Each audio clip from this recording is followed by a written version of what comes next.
সোনার দেহ কইরা কাহালা লুকাইলা কোন বনে রে, লুকাইলা কোন বনে।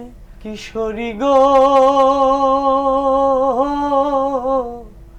সানন্দে আসিবেন যেই দিন, নাইবা হইলাম রাজি।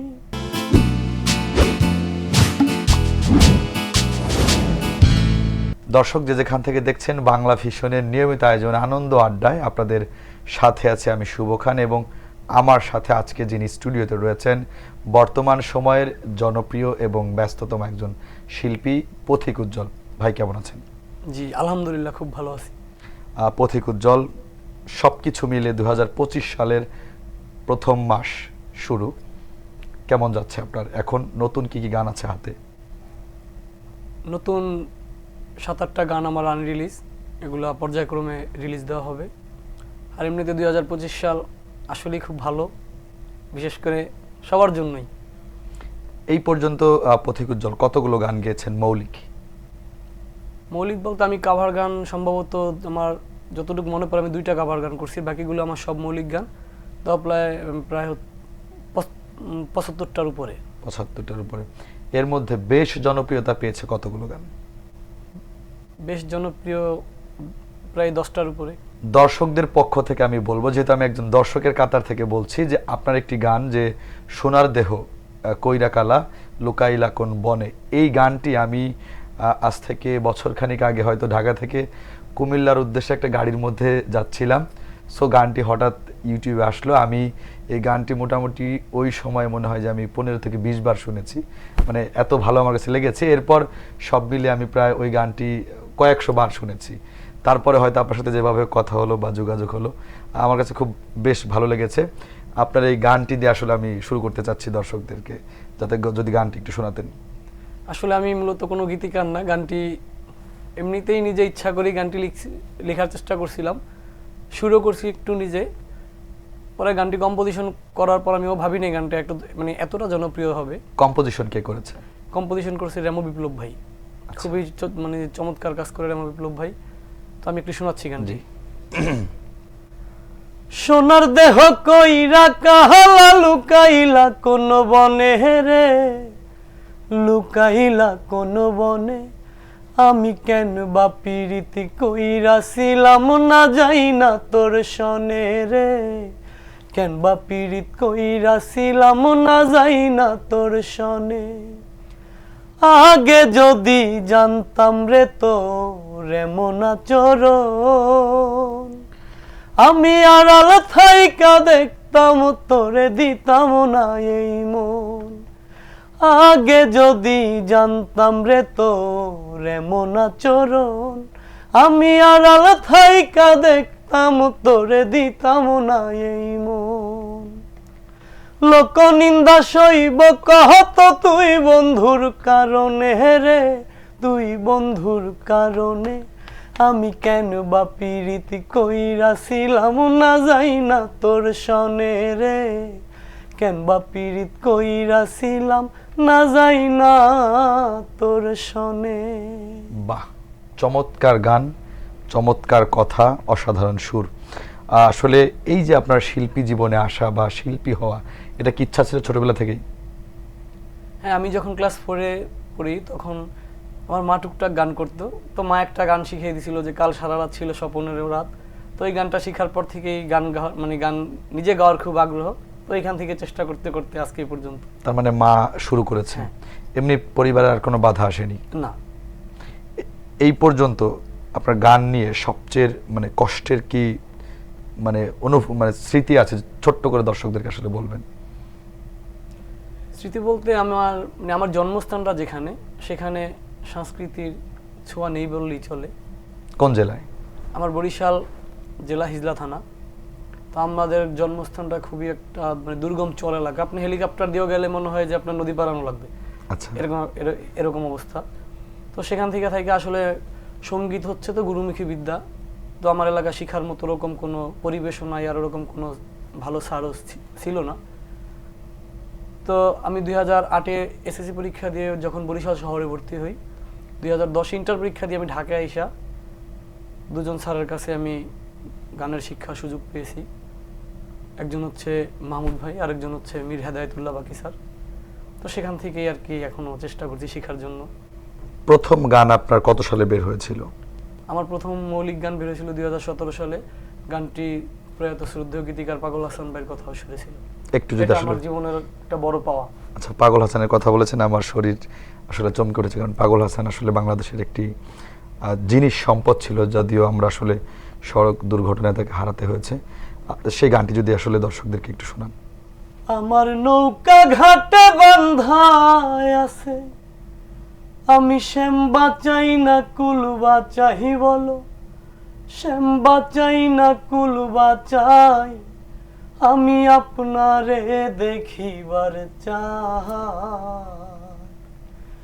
আমার মাঝে কে থাকেন গো কিশোরী, আমি আপনারে দেখিবার চাই। কিশোরী গো সানন্দে আসিবেন যেই দিন, নাইবা হইলাম রাজি, ওরে আনন্দে বিলাইয়া দিতে পাগল হাসান রাজি।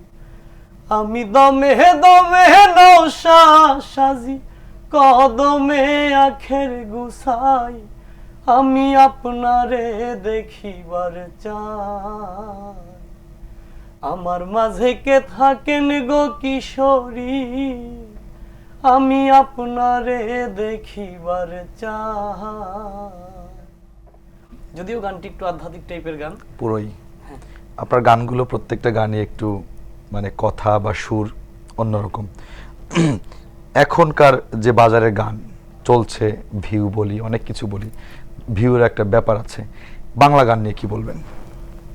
আসলে বাংলা গান নিয়ে বলতে গেলে আমরা মূলত যারা লোকগান করি, আমি মনে করি যে আমাদের গানগুলো মানুষ আসলেই শুনে, মনোযোগ দিয়ে শুনে, কারণ আমাদের গানগুলো শোনার বিষয়, এখানে দেখানোর কোনো বিষয় নাই।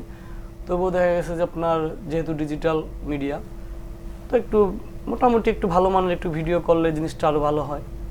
আর ভাইরালের যেই দিকটা, মানে ইউটিউব ভিউ যেই দিকটা, আমি ব্যক্তিগতভাবে মনে করি আমি কখনোই ভাইরাল গান, যে গানটা করলে ভাইরাল হবে, কোনো অশ্লীল ভাষার কথার গান আমি কখনো করতে চাই না। এমন গানও করতে চাই না যে ওই গানটা দিয়ে যদি আমি রাতারাতি বাংলাদেশে সুপারস্টার হয়ে যাই বা অনেক টাকা পয়সায় মালিক হয়ে যাই, তাও আমি ওই গান করতে চাই না। আমি সবসময় শুদ্ধ সাংস্কৃতিক এইসব গান করতে চাই, ভালো গান করতে চাই। বরিশালের প্রত্যন্ত অঞ্চল, যেটা আপনি বলেছেন যে আপনার বাড়িতে হেলিকপ্টার দিয়ে গেলেও খুঁজে পাওয়া যাবে না, দুর্গম এলাকা, হিজলা থানা, সেই জায়গা থেকে ঢাকায় আসা, গান করা, মানুষের ভালোবাসা পাওয়া, গানের জনপ্রিয়তা পাওয়া, কেমন লাগে? আসলে এটা খুবই গর্বের বিষয় আমার মতো মানুষকে, যে আপনি শুভ খান ভাইও যে আমার গানটা 15 বার, 150 বার, 100 বার শুনেছেন, এটা আমার জন্য বড় পাওয়া। আর মানুষের ভালোবাসা আছে বিধে, আপনাদের দোয়া আছে বিধে আমি গান করতে পারতেছি। দর্শকদের, বাংলা যারা দর্শক রয়েছে, এদেরকে কোন ধরনের গান আসলে উপহার দিতে চান? আমি সবসময় একটু বিচ্ছেদ টাইপের গানগুলা বেশি পছন্দ করি। যে আমি কিন্তু ছেঁকা খাইনি, কিন্তু তারপরও আমার একটু বিচ্ছেদ টাইপের গানগুলো ভালো লাগে। একটা সময় আমি ব্যান্ডের গানগুলো বেশি করতাম, শুনতাম। তবে ঢাকা আসার পর 2010-এ যখন ঢাকা আসার পর আমি যে একটা বাউল গানের প্রোগ্রামে যখন যাই গান শোনার জন্য, তখন ওইখানে সারা রাত্র বসে থাকলাম, বাউল গান শুনলাম। শোনার পর আমার নিজের একটু আগ্রহ জাগলো যে আমি যদি এখানে 2টা গান করতে পারতাম। তো তারা আমাকে সুযোগও দিল। তখন বাউল গান বলতে আমি একটা গান খুব ভালো পারতাম, হৃদয়ের ভালোবেসে সোনার দেহ করলাম চাই।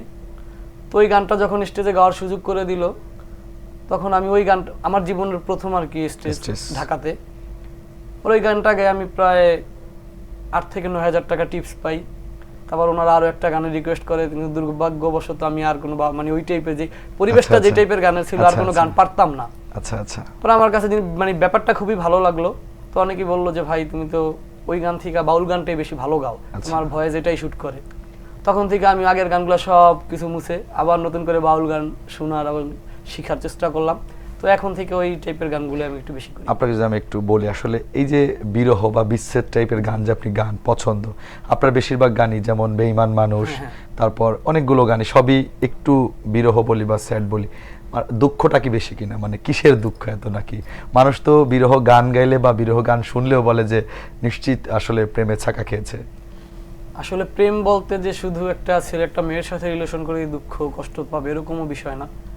আমি যদি আপনি একজন ছেলে মানুষ, আমি আপনাকে মন থেকে ভালোবাসতে পারি, তো সেক্ষেত্রে আপনিও যদি আমার সাথে কোনো খারাপ কিছু করেন বা বেইমানি করে চলে যান, সেক্ষেত্রেও আমার দুঃখ লাগতে পারে যদি আমি আপনাকে প্রকৃতভাবে ভালোবাসি। তো মানুষের দুঃখ পাওয়ার অনেকগুলা লোক থাকে, অপশন থাকে, বাবা মা আছে, ভাই বোন আছে, স্ত্রী আছে, গার্লফ্রেন্ড আছে, বয়ফ্রেন্ড আছে, আত্মীয় স্বজন আছে। তো আমি আমার কষ্টটা যেই বিষয়টা নিয়ে আমি এখানে নাই বলি। বিয়ে করেছেন? জি, যাক, মাশাআল্লাহ। 7 বছর রিলেশন করে পরে বিয়ে করতে পারছি। বাহ, তাহলে তো আপনি বিরহ গান না রোমান্টিক গান গাওয়া উচিত। নিদয়া যে গানটি বললেন, আসলে এটা আমার খুব একটু প্রিয় গান। যদি দর্শকদেরকে একটু এক কলি বা একটা অন্তরা শুনতে চেষ্টা করছি। ওরে নিদয়ারে ভালোবেসে সোনার দেহ করলাম ছাই, আমার সোনার দেহ করলাম ছাই, মনে দুঃখ লইয়া মনে গো আমি কান্দি আর ঘুরে বেড়াই, আমার মনের দুঃখ লইয়া মনে গো আমি কান্দি আর ঘুরে বেড়াই। বাহ, পথিক উজ্জ্বল, আমরা অনেকক্ষণ ধরে কথা বলছি। আপনার যে বেশ কিছু গান বলেছিলেন যে জনপ্রিয়তা প্রায় 8 থেকে 10টি গান, এর মধ্যে কি কি গান রয়েছে? আমার একটি গান আছে, মানে পাগল হাসান ভাইয়ের গানটা করার পর 2017 সালে করার পর 2 বছরে আর কোনো গান করতে পারি নাই। তার কারণ হচ্ছে ওই গানটা খুব একটা ভিউ হয় নাই, আর যেহেতু ভিউর বাজার তো ওইভাবে কাজ করার সুযোগও হয় নাই। পরে আরেকজন গীতিকার আছে, ও খুব ভালো গান লিখে। আমি পথিক উজ্জ্বল যদি 10টা মানুষও চিনে, এটার জন্য 2টা মানুষের অবদান সবচেয়ে বেশি। এক রেমো বিপ্লব ভাই, দ্বিতীয় হচ্ছে শামরান আহমেদ মিলন। শামরান আহমেদ মিলনের অনেকগুলা বেশ জনপ্রিয় গান আছে। পরে ওর সাথে যখন ও তখন প্রবাসী ছিল, তোর সাথে পরিচয় হওয়ার পরও একটি গান দিল আমাকে, আমি তো নইরে বন্ধু তোর মতো বেঈমান। তো এই গানটি রাতারাতি ব্যাপক ভিউ হয়ে গেল। পরবর্তীতে এই গানটি শেখ সাদি নামে একজন শিল্পী আছে, সবাই চিনে, ও ললনা গান বললে আরও বেশি চিনে, তো আমার সাথে ডুয়েট করছিল।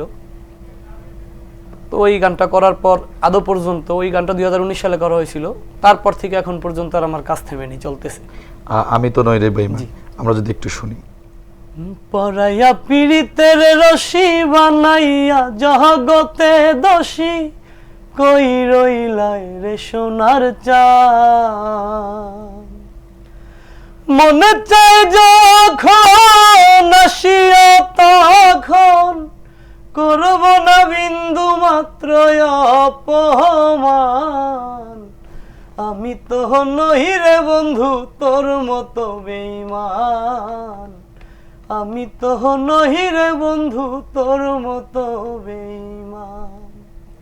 কত সুখে দিন যায় আমার উপরওয়ালায় জানে, ভিন মানুষেরা না গোনা তোমার মন উঠানে, বহলে সামরণে কিবা কারণে দিয়াছ এমন প্রতিদান, আমি তো নই রে বন্ধু তোর মতো বেঈমান, আমি তো নই রে বন্ধু তোর মতো বেঈমান।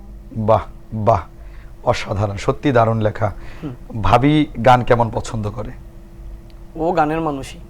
আচ্ছা, ও টুকটাক গান করতে পারে। আচ্ছা, তো সেই সুবাদেও আমাকে অনেক সাপোর্ট করে। আচ্ছা আচ্ছা, আমাদের আয়োজন দেখতে দেখতে একেবারে শেষ প্রান্তে এসেছি। যদিও আপনার গান দিয়ে আমরা শেষ করব, দর্শকদের উদ্দেশ্যে বা গানের মানুষদের উদ্দেশ্যে কি বলার আছে? দর্শকের উদ্দেশ্যে বলার এতটুকুই যে আপনারা ভালো ভালো গান শুনবেন, অশ্লীল কথার গানগুলো থেকে বিরত থাকবেন, বাংলা লোকগানের সাথে থাকেন। লোকগান হচ্ছে আমাদের বাংলাদেশের বাংলা মাটির গান, প্রাণের গান। আশা করছি সবাই এই গানগুলোই শুনবে। আরও মানে কয়েক বছরের মধ্যে দর্শক পথিক উজ্জ্বলকে কোথায় দেখবে? এটা দর্শকের কাছেই ছেড়ে দিলাম। ডেফিনেটলি ভালো কাজ করতে হবে। জি। দর্শক, আমাদের সাথে এতক্ষণ স্টুডিওতে উপস্থিত ছিলেন বর্তমান সময়ের একজন জনপ্রিয় সঙ্গীত শিল্পী পথিক উজ্জ্বল, যার বেশ কিছু গান আপনাদেরকে আমরা ইতিমধ্যে শুনিয়েছি এবং তার বেশ কিছু গানও জনপ্রিয়তা পেয়েছে। আজকের মতো আমাদের বিদায় নিতে হবে, দেখা হবে আগামী পর্বে নতুন কাউকে নিয়ে। তবে শেষ করব পথিক উজ্জ্বল ভাইয়ের আরও একটি গান দিয়ে। আপনার যে কিছু গান জনপ্রিয়তা পেয়েছে, তার মধ্যে আপনার যে ভালো লাগা বা ভালোবাসার গান যেটি, সেটি দিয়ে আজকে আমরা শেষ করতে চাই। আমি না বুঝিয়া তোমার প্রেমের বাসনা বন্ধুরে, প্রেম সাগরে ভাসাইলাম না কেন, প্রেম সাগরে ভাসাইলাম না ও বন্ধুরে। আমি প্রেম করিয়া তোমার সহনে, আমার কান্দনের শেষ নাই জীবনে গো, চাইয়া থাকি পান্থ পানে ফিরে যদি চাও সোনা বন্ধুরে, প্রেম সাগরে ভাসাইলাম না কেন, প্রেম সাগরে ভাসাইলাম না।